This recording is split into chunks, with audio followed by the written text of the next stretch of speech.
Danelle. Did I say that right? Yes, yes.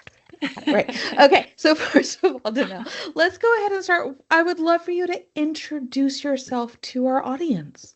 Absolutely. Hi, I'm Danelle Delgado, entrepreneur extraordinaire, I'm sure, who found my way into sales, found my way into business building, and then right into building teams, which led me to CEOs, which led me to automotive. And I was speaking at a conference, and one of the greatest female owners of a dealership, Liza Borges of Carter Myers Automotive, walked right up to me and was like, "Who the heck are you? I want some more of that." It turned into an incredible partnership where I worked with her. We rebranded the dealership group.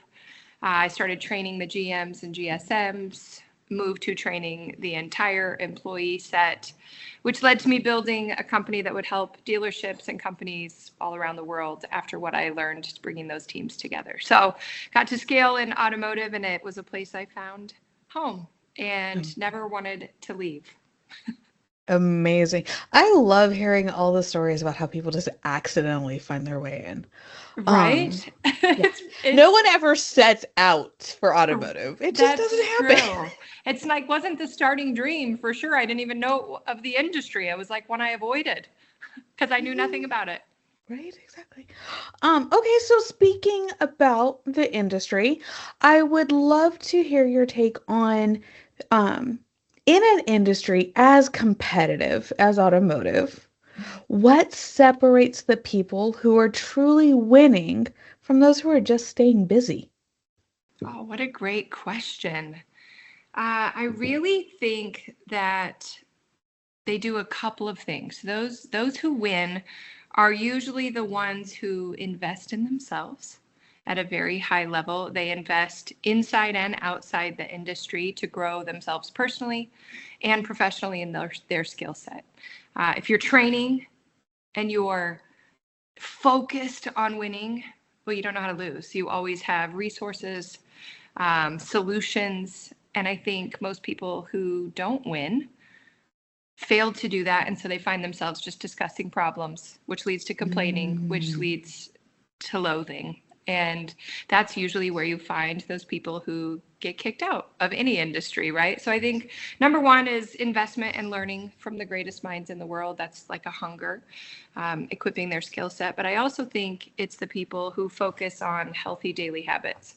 And so it's people who usually have morning routines. They focus on gratitude and opportunities. They sweat every day, right? They're doing these things to care for their mind and their body, and it changes how they approach everyone that they run into. Oh, true. Oh my gosh. I mean, I've personally learned that how my day starts dictates the rest. I For can have the sure. best plans, but if something throws off my morning routine, my whole day is gone. For sure. So, For yeah. sure. For sure. So, I mean, I think those are the main things of people who win. They're committed to learn and grow, and they're committed to a routine that makes them their best. And that changes how you affect others, you know? Absolutely. That commitment to growth has to be just baked into our DNA, I would think. Right? Right? People always ask me, do you think people are born with it or do they build it? Right? This hunger, this ache. And I really do think it comes down to environment.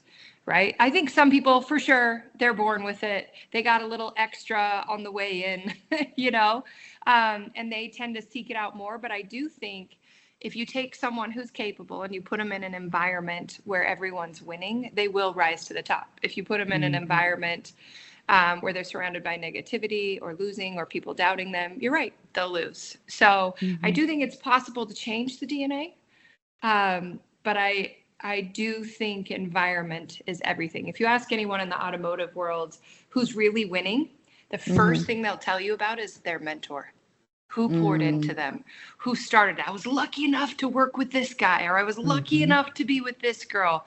That's one pattern I have seen repeat over and over in automotive is they had incredible mentorship, or an incredible culture that they got wrapped up in, and then they figured everybody else was just like that. The ones who are usually the problem or who don't like it or who burn out of it or say bad things about it, They either didn't have mentorship or they had a bad culture, and so they thought that was everywhere. Mm, that's so true because culture does shape that. Um, it really shapes our environment more, probably more than we want to admit. Yes. And so we get to have that mirror reflection and say, how am I contributing to this culture? Yep. Am I absorbing it all in? Am I putting good out into it? Right. Um, so what are professionals doing that they think is helping them stand out, but is actually keeping them overlooked? I think a lot of times people will preach excellence, right? They'll preach, Hmm. I care for every detail, how I look, what I do, what I say. So they are so timid at doing something bold enough to be paid attention to that they call it excellence. And it's really an excuse to not be brave. I think all of my leaps in the world came because I was braver than most. I learned faster than my competition. I was okay being embarrassed in public. And people will think what it looks like on the outside. They'll even do performance metrics, right? Our dealership's the same year over year over year. Hmm. And that's how they compare themselves instead of being like, we took a risk and here's how we grew. And so I think a lot of people think that's where they win, but really it's what holds them back. They're unafraid to make mistakes, or they're afraid to make mistakes, and they're unafraid to take even small risks that could make people question them, but would make them unignorable. Yeah, how are you going to have somebody else be willing to take a risk on you if you can't see Yeah. it your own value to take a Yeah. risk on yourself, right? Yeah, I think automotive actually compared to all the other industries I work in, they're one of the ones who talk about innovation the most, but do it Hmm. the least. They're very habitual, Yes. right? Oh my gosh, They're yes. like history, my dad's dad. This is how we've always done things. And I do think that could be their downfall, you know? If they don't adjust and if they don't take risk and if they don't learn and if they don't embrace younger minds doing things very differently, but very creatively, um, they might last, but they'll last slowly. Yeah. Oh, I love that. I so agree. Oh my gosh. Oh. Um, my wheels are just spinning. I'm like, yes, I really hope the room is packed when you're in Austin. That's all I can say right now. Um, Good. Me too. right? I got a So, lot to well, say. I can tell. And you know what? It's so far pretty valuable. And Right? so, because I don't want to give everybody everything, I want to leave enough for them to still come. But Oh, absolutely. wow, just, I've got a lot in there. I think like I can, because I'm not purely in automotive, I can mm-hmm. say things that everybody wish someone would say about automotive, but they won't say it. So I just want them to win. I think they're some of the most fascinating, driven, Right, welcoming human beings I've ever met in my life. So let's take it to the moon, not right. let's do what we've always done. Yeah. Because eventually you keep doing that same thing, you're You'll now get the left same. behind Yep. because everybody else is Yeah. doing the new things and taking a chance and growing. Right. Well, and Oh, people talk about how there are fewer women in automotive and all of these kinds of things. I'm like, that is our asset. mm-hmm. Absolutely. It's easier to stand out. We can learn faster. We can make a bigger difference. And it's known, widespread. I think what most Hmm. people look like as deficits are really opportunities. And there is a huge opportunity in this season for women to lead and take it up a notch. But as women, we do have a lot of weaknesses that we have to fix and work on that would allow that in this space. And I think we have to get real about that too. Oh, very fair. Because we are in control of our own destiny. Right. We get to For set that sure. path, right? For sure. And we are control freaky and emotional and, all of these things that are leadership qualities. However, we have to learn to train them to be an asset to us and everyone around us so that we can Hmm. fully affect people in a greater way. I think we have the greatest footprint to make the biggest difference in automotive if we can be honest about our weaknesses and fix those too. Oh, I love that. So true. Okay. I'm trying to regroup and see because you completely astonished me at this moment. I had no idea what I was walking into in this conversation, so I'm so grateful. Oh Oh, my gosh. Um, good. okay, so let me ask you this question. Because you deal with high performing individuals across so many industries. And so I want to ask you a very high level question of why do you believe that so many high performing individuals know exactly what it is they need to do, but we still don't do it? Yeah, for sure. Okay. So this I talk about often. I call it the gap of crap. Okay. Right? You're standing where you currently are. You think about all the things that led you to that spot, and you're looking across the valley, the Grand Canyon of life at where you want to be. And it seems like an endless pit. How am I ever going to get there? And most Hmm. people stand there looking at it, go on your marks, get set, on your marks, get set, and they never do it. Now I could ask an entire audience of people, why is it you know what to do and you haven't done it yet? And they will give me the exact same, no matter the industry, the level of human being. If they're the assistant at the front desk or they're the CEO of the company, they will say things like fear, self-doubt. They will say, timing, money, resources, right? They will list out these same excuses about why they haven't done it yet. Hmm. And if I were to ask them and I go, okay, so instead of focusing on this, let me ask you a question. What's one thing you could do that if you did every single day, you would be closer to it every single day? I have never had a person not have an answer. So they know exactly what to do. And I said, okay, so rather than focusing on the pit of why not, I need you to focus on one thing to do every day, short term. Can you do it for me for 30 days? Can you do it for me for 60? Can you do it for me for 90? And in 90 days, they will have a result and a truth that will eliminate that gap of crap.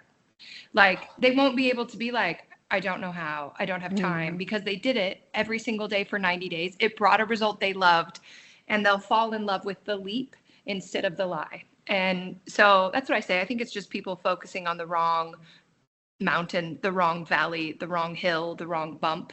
And it's what their brain has been trained to do. They've been trained to fight themselves instead of fight for themselves. You just said so much right there that I'm just like, okay. And no, I love it. I'm seeing this play out in my mind with so many people, myself included. For Okay, sure. I'm myself full included. But you said something, they'll how did you say it? They'll love the leap and not the lie. Is that how you said it? Yep. And that's so beautiful because that moment we're moving forward with that, we know we've taken that leap and our foot's going to land on the other side. That is so rewarding that let's become addicted to that feeling as opposed to that lie that's keeping us in that place of comfort. Right, right. It's the craziest thing working with so many people in general. Um, Watching them be addicted to what's hurting them is one of the most painful things to see. I love helping them break free with as simple as, well, would you like to change your life in 90 days from today? Mm, Okay, let's set the goal. What are the 5 activities that you need to do daily to do it? And how about we just track those for 90 days? And people will be like, there's no way. I've tried my whole life. I've had these problems for 24 years. And I'll say, let's just give it 90 days with me. 90 days of accountability, belief, making sure the environment sits for you to do it. And you know what's crazy is they don't lose. mm, 90 days. 90 days, yet people stick with their weaknesses, their mistakes, their lies, what's more comfortable for lifetimes. that is so true.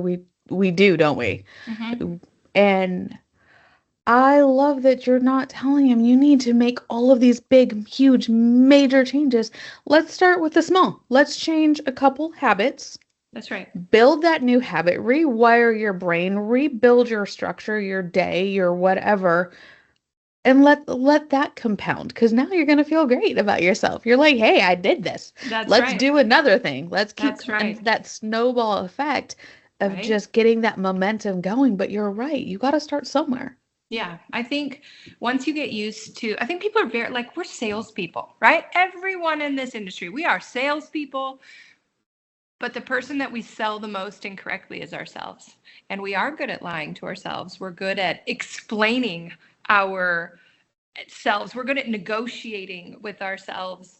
And the moment you become a human who cannot lie to yourself, who tells yourself the truth and does what needs to be done, there is a security and a confidence that no one could ever take from you. And that's where magic and leadership, real leadership happens. A lot of people move into leadership because they've been at a place for so long. That is the wrong way to move into leadership. It is when you tell yourself the truth, you become the one your results require. You would never have to mistreat another to win yourself. You would lift everyone on the way and show them all you know, not have them figured out because that's how you did it, right? It becomes this selfless, confident, generous human. And that's where real teams and real success are built. Is that just not how leadership should be? It is. It is. And I think so many people are so scared of being found out. They lead with authority. They lead with judgment. They lead in ways that they were hurt before. It's like a pattern. Yeah. But true leaders are the kindest, most generous, compassionate fighters for others that you'll ever meet. So true. Now, this is not on my questions, but I want to ask this because we're talking about leadership and we're talking about what a good, successful leader looks like and should be like. I would love to hear you tell me and our audience what is the difference to you between a manager and a leader? Oh, yeah, for sure. A manager is one who is insecure in their position usually. And so they make decisions to make themselves look good and hold their position, as opposed to a leader is drawing out all the talents of their team, making their team look good, saying, how could we achieve together, putting the right people in the right places, changing strategies so that they can achieve more together, checking in on results and accountability. And I think a manager's more looking at who's not pulling their weight. What are they doing? What are they like, telling people what to do? And I think, you learn a lot about how people lead when you look at their families. Are their children achieving? Are they excited to see their family? Are they engaging, or are they afraid and disciplined, and all of these kinds of things? So I'm like, this is a work family. It's a different environment. You treat it differently. However, if you would love and care for every individual, if you would know where their weaknesses are and their strengths, and you would help them develop, which takes lots of extra time, but that is the position of leadership. Pretty soon you have this team that would never leave you, that would fight for you, that would gift you, that would make your life amazing. And I think it takes a very secure person to lead, and an insecure person manages. Yep. Yep. I have nothing to expand on that one. Yeah. Um, I love it. um, so for those who aren't in a formal leadership position yet, what does it look like to start showing up as someone others want on their team? Oh, absolutely. Okay. This is the greatest. So we have an entire training where we help people understand this. I call it the 13 rules of engagement. I give people 13 rules to win at life. And these are how you become the person that people love to do life and business with. I always say, people do life and business with those who increase their odds of winning. And so number one is you have to become a winner. You have to be a person who moves things across a line. You have to be the solutionist, not the problem talker, right? You have to be the reason people make less mistakes. You go home, you come up with new ideas, you bring them solutions. You be the one who brings the energy to the room, the positivity, the finding out what people's personalities are. And Julia likes candy on her desk, and so likes coffee, and so likes the donuts, but you're there to leave people better than you found them. And I think when you decide to win and you're okay being loud about it, people actually like being on your team. I laugh at how many people are afraid to share their wins because they feel like it's bragging. I'm like, that is very 1942. I don't want to be on a team with someone who is not winning. So you're just convincing yourself that people think you're bragging. I think people want to know, hey, that's a winner. Can I be on their team? Mm-hmm. And so I think people have to get more confident about talking about their wins. They have to get more committed to winning and solutionizing things for them. I think they have to be a personality that people enjoy. And if you want to complain, you find a mentor to complain to, you throw up, not down. Um, then you come up with solutions, because they won't let you be a complainer. They'll tell you, hey, take responsibility and solve it. And I think most people would just prefer to take the easy route and throw down and complain and blame it on someone else. And I think the best people in the world who take on the problem, if it's theirs or not, and solve it, and then everybody wants to spend time with them. Absolutely. I love that you said something, and it's an interesting visual. You throw up, not down. And when you stop and think about it, you're right. When you bring challenges to someone who's supposed to be supporting you and helping you grow, that's where they're supposed to be. I mean, if you think about growing up, you take your problems to your parents, right? You Right? don't spew it out on your best friend on the playground and expect to have a solution. Right? It's the same thing. If people were to talk poorly about their spouse to their friends, well, everybody hates them. Then they work it out and they're like, no, no, no, no, no, no. I was like, you just caused so much damage. I always say, never bring anyone else into your pit. That's what I say. And I'm like, unless they're above you, they're paying you to win. That's who you have Hmm. discussions with. That's the most important person to talk to. Yeah.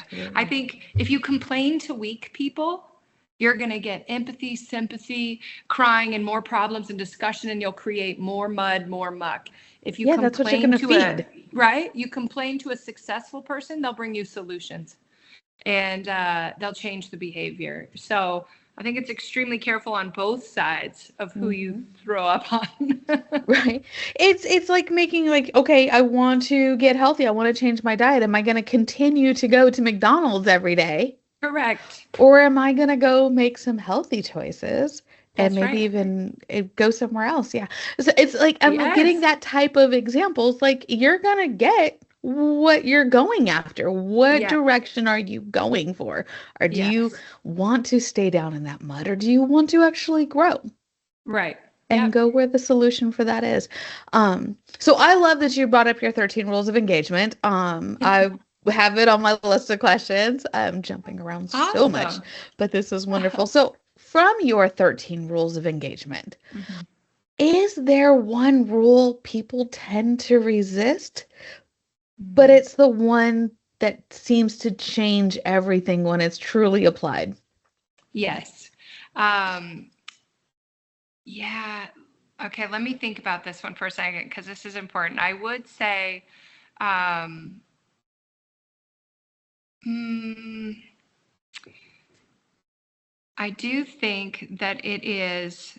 Hold on. Give me one. Is that okay? Give me one Yeah. second, because I want to do this really quick. Um, okay. I want to pull this up. Um, oh, yes, that's what it is. Okay, I'm coming back to you. Oops, where did you go? I'm still here. Can you find me? Okay, I got you. Sorry, I clicked the wrong button. Okay, rule number 11 is the rule everyone should know you.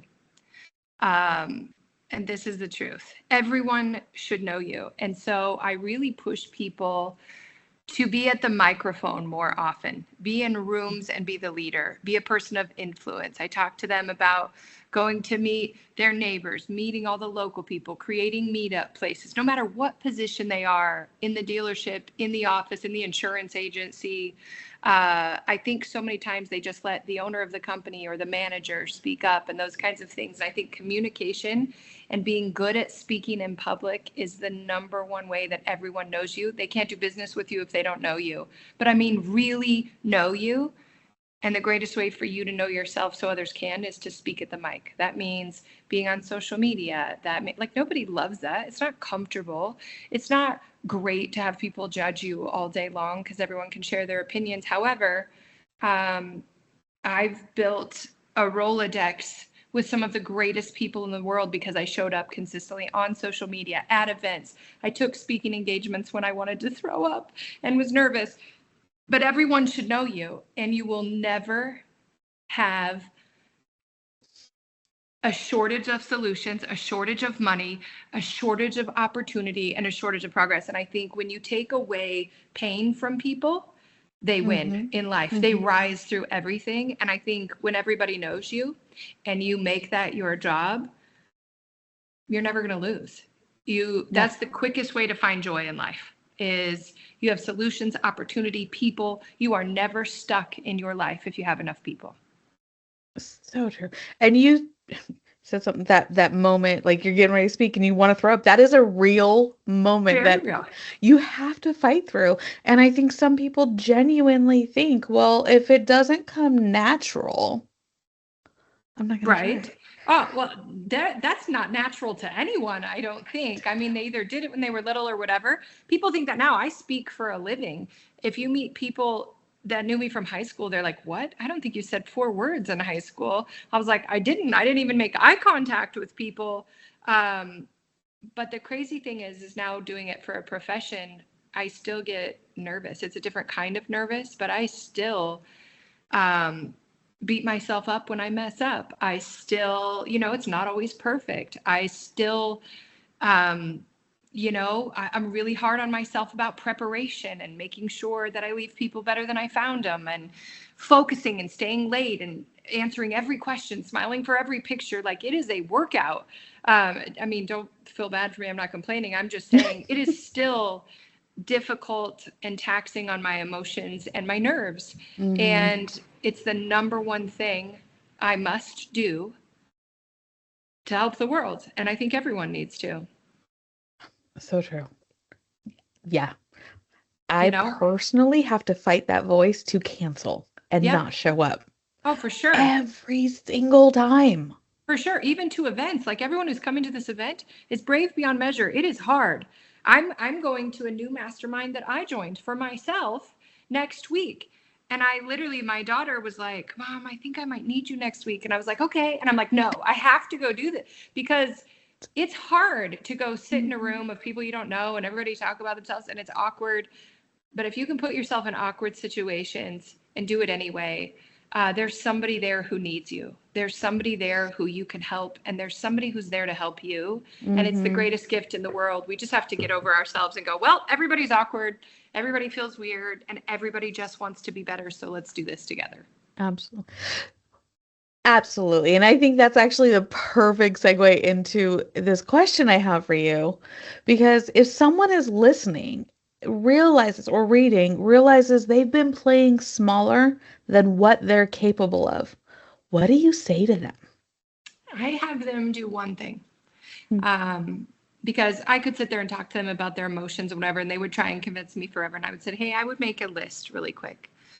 Who are the 3 people that when you win as big as you dream of, you would help?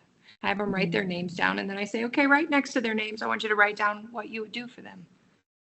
If you earned, if you won, if you made that leap, if you loved who you were and you were absolutely excited about this.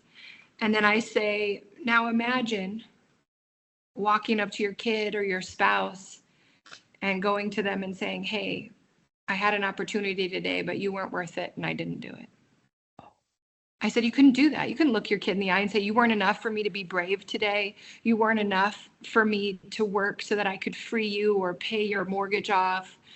And you stop listening to your excuses and you understand who loses if you don't win. And when you Mm, understand that, you'll never underdeliver again. we're done. There is nothing else. No, but seriously, you are so right. If you really look at what you can do and the impact you can bring to others, would you dare look at them in the face and say you're not worth the effort? Right? No You're way. not worth the discomfort. You're not worth me taking a chance to try Right? something. It's crazy. I think the whole world doesn't realize that their fears just show how selfish they are. If we are thinking about ourselves, we stay small. If we are thinking about others, we grow big. And that's the crazy thing is because we're always so afraid because we're like, what are everybody going to think about us? Nobody's thinking about us. Nobody. Most of the world is thinking about themselves. They are. So They guess are. what? You're going to stand out and you're going to make a difference by thinking about other people first That's and right. what you can do for them. That's right. Oh, so I think this is a perfect chance to ask you my final question, and that's when attendees leave your keynote at Women in Automotive 2026, what is one thing you want them to immediately do differently in either professionally or personally? I for sure want them to walk away not with hope, but with a plan, with an exact plan of how they can move the needle for their career and their personal life 90 days from that day. I'm not there just for hype. Yes, I will motivate you. Yes, I will encourage you. Yes, you will laugh. You will probably cry, but you will also have a plan that you cannot ignore. And you'll have a path to go win. And when you do, I give them opportunity to reach out to me afterwards and tell me, and we can have a conversation. And so that finish line will be worth it. That's what I hope they all take. Well, I hope everybody, if we get to have this video out, you guys hear the sincerity in her voice and you show up. Okay, so thank you so much. One last question I do ask everybody. What is one thing you wish I would have asked you that I didn't? Oh my goodness. That's a fun question. Let's see. I always just Q&As are my favorite because I think sometimes it draws out more things than we can think about. You're the creative ones. Um, I think I would just ask you, you know, what is one thing you think every woman needs? You're in this industry, you play around it or whatever. What do you really think that that audience needs that I could give them? Like I think you asked every amazing question, but I always like insights from the audience. So I would say in this, if you can poll the audience and ask them all to DM me, message me, send me an email about what they really ache to learn and gain from there, I'll take those answers and I'll answer them through every bit of my talk and speak right to Okay. them. Oh my gosh, that's amazing. Um, for me, that answer would be, oh gosh, I don't know. Right? I'll Yeah. ask them, what holds you back? What's the one answer you need to take a new Y- step? You know Yeah. what? I think honestly it would be learning how can I, and this is what I hope other women take away, is learning to be vulnerable Yeah. with a mentor.